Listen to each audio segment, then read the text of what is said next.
Halo, masih bareng Mistik, Mimin manis dan cantik yang kali ini bakalan bahas film balas dendam lagi berjudul Kak Apa.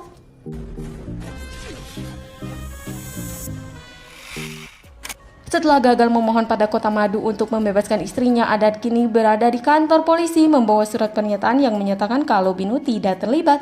Tapi si ketua inspektur meminta Adat membawa istrinya ke situ juga. Untung kasus Adat ini diserahkan ke papo lain bernama Prajit. Prajit ternyata mengenal Binu dan mengetahui kedatangan Adat ke sini untuk menghapus nama Binu di daftar Kapa. Dan saat itu Prajit mengatakan bahwa dia akan menghapus nama Binu asalkan Adat mau mengikuti perintah dia. Karena sebelum menghapus Binu dari daftar ada satu nama yang harus dihapus dari muka bumi, yaitu Kota Madu. Dan Adat diminta untuk gak keluar kamar sampai Paman Latif menelpon karena bakalan ada sesuatu terjadi di kota ini. Namun Adat malah memberitahu Pramela karena merasa kalau ada yang berniat jahat pada Kota Madu. Adat yang polos.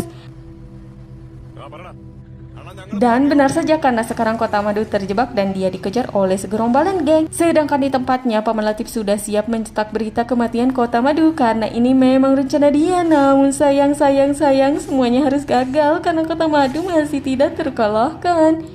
Sedangkan Adat kini berhasil berkat dia yang membocorkan berita penjebakan Kota Madu. Kota Madu bersedia membebaskan Binu dan mereka pun menikmati makan malam bersama. Sedangkan setelah kegagalannya Paman Latif sepertinya sudah menyerah. Apalagi dia menerima ancaman terbuka dari Kota Madu. Di rumah Paman Latif teringat kembali kenangannya dahulu bersama Binu, juga kakaknya dan keponakannya tercinta yaitu Nazir. Karena sejatinya semua yang dia lakukan saat ini adalah untuk membalaskan dendam atas penderitaan yang harus mereka alami. Namun sayang semua itu harus gagal kembali.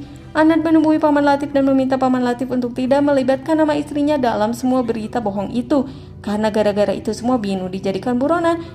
Namun tentu saja Paman Latif juga kecewa pada Adat yang sudah membocorkan rencananya pada istri Kota Madu sehingga semuanya harus gagal. Paman Latif berjanji kalau ia akan menghapuskan nama Binu dari daftar Kapa asalkan setelah ini Adat pergi dari daerah Tarara dan jangan pernah muncul lagi. Yang tentu saja disanggupi oleh Adat. Dan setelah semuanya bagi Adat masalah pun beres. Karena sekarang nama istrinya sudah tidak ada lagi di daftar Kapa berkat Paman Latif dan ia juga sang istri Binu bisa hidup tenang beserta sang anak. Sempurna. Tapi suatu hari kedatangan Paman Latif kembali mengganggu dia. Kali ini Paman Latif sudah tidak berdaya setelah sang kakak satu-satu alias mamanya Nazir harus tutup usia. Dan satu-satunya keinginan beliau adalah ingin bertemu anaknya Nazir yang diasingkan oleh Kota Madu. Paman Latif minta bantuan para inspektur dan mengatur kepulangan Latif untuk menghadiri pemakaman sang ibu. Kota Madu bersedia bekerja sama bahwa dia dan anak buahnya tidak akan berada di area bandara. Sampai pada saat acara pemakaman dimulai dan rencana pembawaan Nazir ke pemakaman sang ibu akan dilakukan, tiba-tiba saja Kota Madu kembali berubah pikiran. Dia minta polisi untuk kembali memulangkan Nazir ke Timur Tengah atau jika tidak maka Kota Madu akan mengirim manusia bom ke kantor polisi. Dan dengan terpaksa Nazir pun dipaksa kembali ke tempat pengasingannya dan tidak bisa bertemu dengan ibunya untuk terakhir kalinya. Karena kali ini kekuasaan Kota Madu semakin kuat. Apalagi sekarang ia menjadi kandidat terkuat untuk menjadi dewan pemerintahan. Karena dendam itulah Paman Latif dan polisi Prajit pun kembali merencanakan pembunuhan pada Kota Madu dengan mengirim semua pasukan gangster di kota Tarara untuk menyerang rumah Kota Madu. Namun lagi-lagi Paman Latif harus menerima kekalahannya. Semuanya hancur. Tempatnya menulis berita dibakar oleh Kota Madu dan juga dia kembali menerima ancaman jika saja Kota Madu memenangkan pemilu maka jangan harap Paman Latif masih bisa bernafas. Kasihan sekali. Oleh karena semua penderitaan itu Paman Latif meminta bantuan Adat untuk berbicara pada Kota Madu dan istrinya untuk merencanakan pertemuan antara Paman Latif juga Kota Madu. Dan berkat bujukan Pramela, Kota Madu bersedia menemui Paman Latif untuk terakhir kalinya. Namun tidak ada yang tahu bahwa itu adalah jebakan Paman Latif saja karena pada malam itu Kota Madu dinyatakan tewas terbunuh oleh bom manusia. Dan orang yang melemparkan bom pada Kota Madu merupakan anak yang dulu juga Madu tugaskan untuk melempar bom pada musuh-musuhnya. Semua pun impas dan terbayarkan. Namun tidak dengan Adat yang merasa ditipu oleh Paman Latif. Sayangnya itu adalah harga yang harus Adat bayar karena menjadi manusia polos.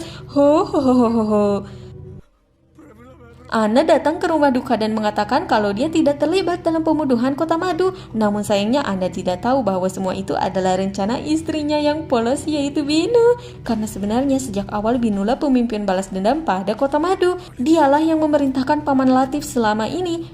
Ana yang polos, kasihan sekali. Ternyata istrimu ini sangat licik ya. Dan setelah beberapa bulan berlalu, kini pemegang cincin itu adalah Binu. Dan sepertinya babak baru pun telah dimulai. Misi balas dendam pun kembali membara di hati istri Kota Madu, Pramela, pada istri si polos Anand, yaitu Binu. Film pun berakhir tanpa akhir yang abadi. Begitulah kisah balas dendam ini yang tiada akhir. Hidup dalam balas dendam ini memang tidak akan ada akhirnya. Sampai jumpa di alur film Ini Mistik selanjutnya. Bye-bye.